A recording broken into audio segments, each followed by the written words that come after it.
नमस्कार दोस्तों, आज के इस वीडियो में बात करेंगे जलवायु परिवर्तन के बारे में। क्लाइमेटोलॉजी की श्रृंखला के अंतर्गत एक काफ़ी इंपॉर्टेंट वीडियो है जिसमें बात करने वाले हैं जलवायु परिवर्तन। हम देखेंगे जलवायु परिवर्तन क्या होता है, जलवायु परिवर्तन को प्रभावित करने वाले कारक कौन से, और मानव का जो हस्तक्षेप जलवायु परिवर्तन से वो कौन कौन से क्षेत्र में प्रभाव डालता है उसके बारे में भी हम देखेंगे।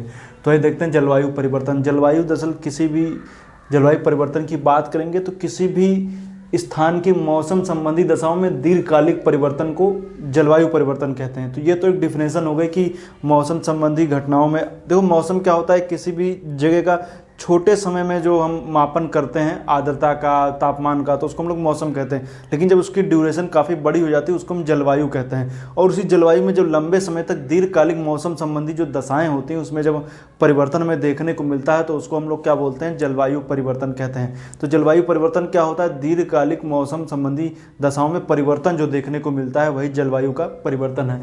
अर्थात मौसम संबंधी दशा में कह सकते हैं तापमान में बढ़ोतरी हो सकती है, तापमान में गिरावट हो सकती है, और कह सकते हैं आर्द्रता बढ़ सकती है, और बहुत सारी ऐसी चीज़ें, बारिश ज़्यादा हो सकती है, बारिश कम हो सकती है, और सूखा हो सकता है, बाढ़ आ सकती है। तो मौसम एक तरीके से कह सकते हैं किसी क्षेत्र में, मान लीजिए जलवायु परिवर्तन के संदर्भ में हम देखें तो किसी क्षेत्र में हम देखें तो पहले के टाइम पे कम गर्मी पड़ती थी, लेकिन धीरे धीरे क्या हुआ, गर्मी बढ़ना शुरू हो गई, गर्मी पड़ना शुरू हो गई।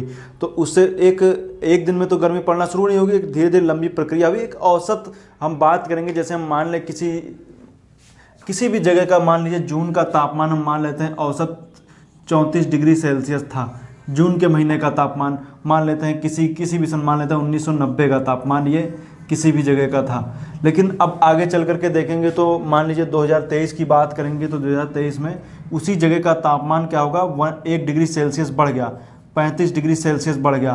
तो ये क्या हुआ, ये 34 से 35 के बीच में जो परिवर्तन देखने को मिल रहा है ये जलवायु परिवर्तन है। अब इसके पीछे बहुत सारे फैक्टर काम करते हैं कि 34 से 35 से हुआ क्यों, उसके पीछे कौन कौन से कारण हैं। उसमें कह सकते हैं कि मानवीय हस्तक्षेप भी हो सकता है और भी दूसरे कारण भी हो सकते हैं, लेकिन मुख्य रूप से हमें देखना है कि 34 से 35 के बीच में जो परिवर्तन है यही जलवायु परिवर्तन हम कह सकते हैं। बाकी मान लीजिए किसी क्षेत्र में, जैसे हम मान लेते हैं कि कोई एरिया है, उसमें मान लेते हैं कि वहाँ पर जो पहले वर्षा होती थी वो होती थी 130 mm मान लेते हैं, 130 mm बारिश होती थी। लेकिन समय के साथ परिवर्तन हुआ, आज के टाइम पे वहाँ पर क्या हुआ कि बारिश जो थी वो 100 mm ही हो रही है, तो 100 mm हो रही है। अब मान लीजिए इसी जगह पर काफ़ी लंबे समय से जलवायु में दशाओं में बहुत सारे चेंजेस होने लगे और यहाँ पर बारिश क्या हो 25 mm ही होने लगे समय के साथ। मान लीजिए 10 साल, 20 साल, 50 साल, 100 साल, इस तरीके से टाइम पीरियड में जिसमें देखेंगे तो जो बारिश हो रही है उसमें कमी दर्ज हो रही है। तो ये क्या, जलवायु परिवर्तन की वजह से। लेकिन कहीं कहीं पर क्या होता है कि बाढ़ आ जाती है, मान लीजिए 130 से यही क्या हो 200 mm हो जाए। सिर्फ एक वर्ष की बात नहीं कर रहे हैं, औसत की बात हो रही है। मतलब कि हो सकता है किसी वर्ष ज़्यादा हो जाए, किसी वर्ष कम हो जाए, लेकिन एक जब औसत निकालेंगे तब जब वो हमें परिवर्तन देखने को मिलेगा तो उसको हम लोग क्या बोलेंगे, जलवायु परिवर्तन कहेंगे। इसी तरीके से समुद्र का तापमान में बढ़ोतरी होती है, समुद्र के तापमान में क्या हो रही है, बढ़ोतरी हो जाती है, टेम्परेचर क्या हो रहा है, धीरे धीरे बढ़ रहा है। तो ये बढ़ने के पीछे बहुत सारे कारण होते हैं, उन सब का हम जिक्र करेंगे। तो आइए देखते हैं जलवायु परिवर्तन के प्रकार कौन कौन से होते हैं। एक होता है कालिक, एक होता है स्थानिक। कालिक मतलब काल का, मतलब कि समय के साथ में जो जलवायु परिवर्तन हमें देखने को मिलता है। दूसरा होता है स्थानिक।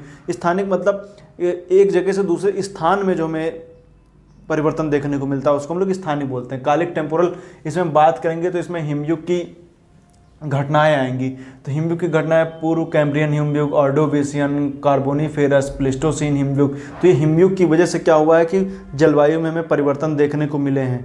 तो इसको भी याद रखिएगा, हिमयुग की घटनाएं। यूरोप में औद्योगिक क्रांति के बाद से भी हमें देखने को मिला है कि कालिक परिवर्तन में देखने को मिलते हैं। तो ये यूरोप में औद्योगिक क्रांति। अब जान रहे हैं कि उद्योग धंधे लगेंगे तो बहुत सारी क्रियाकलाप होते हैं, पेड़ों की कटाई भी हो जाती है, CO2 का उत्सर्जन भी हो जाता है, और बहुत सारे ऐसे फैक्टर होते हैं। तो औद्योगिक क्रांति के बाद से क्या हुआ है कि जलवायु में परिवर्तन हमें देखने को मिलते हैं।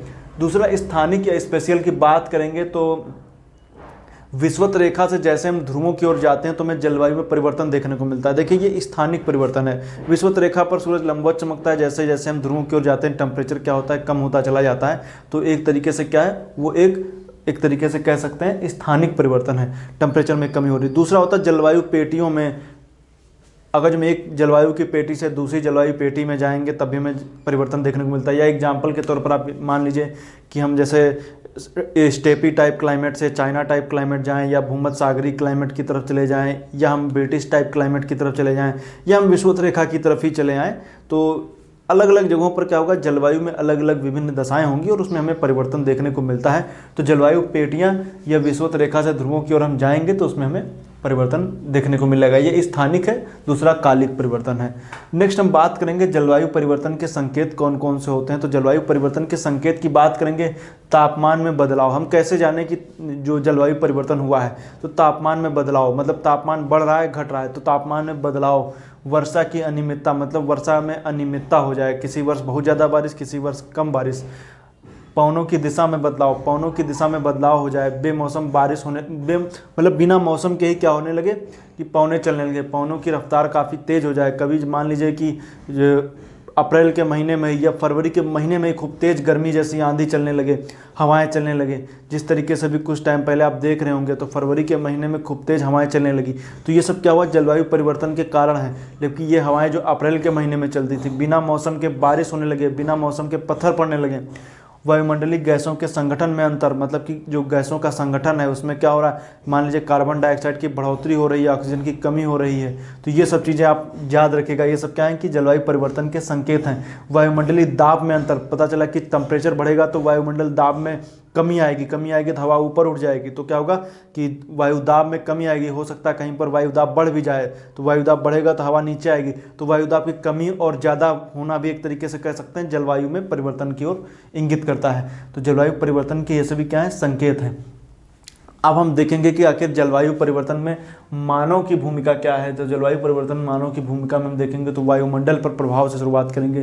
तो वायुमंडल के प्रभाव में हम देखेंगे तो सबसे पहले ओजोन क्षरण। ओजोन का क्षरण आप जान ही रहे हैं, तो ओजोन क्षरण हो गया। जलवाष्प की अधिकता, खेती करना, जलाशयों का निर्माण करना, इन सब की वजह से क्या होता है कि जलवाष्प में अधिकता हो जाती है।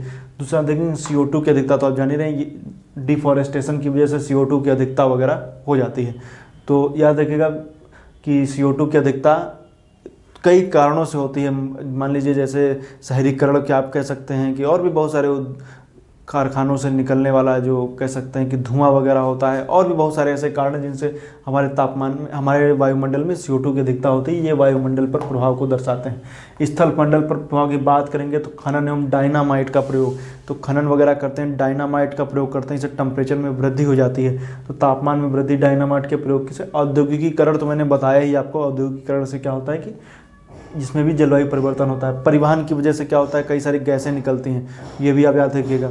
तो बाकी आप जान रहे होंगे कि जैसे गैसें तो निकलती हैं, इंजन वगैरह जो स्टार्ट होते हैं तो अपने साथ खूब गर्मी तो आप जाने नहीं छोड़ते हैं। तो बाकी आप जान लीजिए, मान लीजिए किसी रेल के इंजन के सामने या किसी ट्रक के इंजन के बगल में आप खड़े रहेंगे तो आपको काफ़ी गर्मी लगेगी, या रोड पे आप चलेंगे तो काफ़ी आपको गर्मी लगती है। तो क्योंकि वहाँ पर बहुत सारी हीट वेव वगैरह आप कह सकते हैं निकलती हैं। बाकी आप इससे समझ सकते हैं कि परिवहन की वजह से बहुत सारी गैसें ऐसी निकलती हैं जो हमारे तापमान में वृद्धि करती हैं। नेक्स्ट है परमाणु परीक्षण। परमाणु परीक्षण की वजह से भी क्या होता है, जब परमाणु का परीक्षण होता है तो उससे भी हमारे जलवायु में परिवर्तन होता है, और याद रखिएगा। नेक्स्ट बात करेंगे तो देखेंगे तो युद्ध है। युद्ध की स्थितियों में भी ऐसी स्थिति बन जाती है। युद्ध में आप जान ही रहे होंगे, क्योंकि युद्ध तो ऐसे ही बातों से युद्ध तो लड़ा नहीं जाएगा। उसमें क्या होता है, युद्ध में बहुत सारे ऐसे मिसाइल का प्रयोग, बंदूकों का प्रयोग, बहुत सारी ऐसी चीज़ें होती हैं जिससे जलवायु परिवर्तन होता है। तो याद रखिएगा युद्ध। जैव मंडल पर प्रभाव से वनों का कटाव, वनों की कटाव की वजह से भी हमारे जलवायु परिवर्तन पर प्रभाव पड़ता है। झूम कृषि आप जान ही नहीं, चलवासी कृषि, एक जगह से दूसरी जगह जा करके पेड़ों को काट करके वहाँ पर खेती करना। खास करके ये बहुत जगहों पर पूरी दुनिया में ये खेती की जाती है, जिसके अलग अलग स्थानीय स्तर पर नाम भी हैं। जंगल की आग हो गई, जंगल में आग वगैरह लग जाने से भी क्या होता है कि हमारे पर्यावरण पर प्रभाव पड़ता है। कृषि की वजह से आप जान ही रहे हैं कि सिंचाई होती है, सिंचाई के बाद वनों का मतलब फसल की कटाई हो जाएगी, तो इसकी वजह से भी हमारे जलवायु में परिवर्तन होता है। लेकिन हालांकि ये सब कारणों में तो इनको हम शामिल कर सकते हैं, छोटे स्तर पर देखेंगे तो इनका कोई खास प्रभाव नहीं पड़ेगा।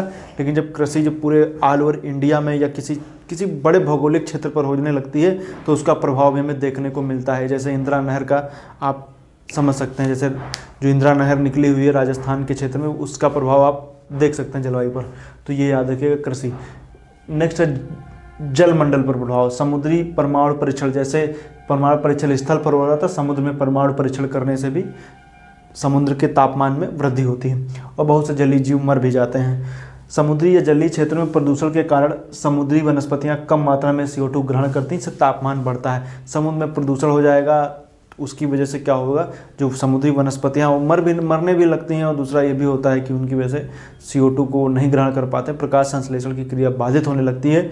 उसकी वजह से क्या होता है, हमारे वायुमंडल में CO2 की मात्रा बढ़ जाती है। CO2 की मात्रा बढ़ने से क्या होता है, जलवायु में परिवर्तन होता है और टेम्परेचर बढ़ता है।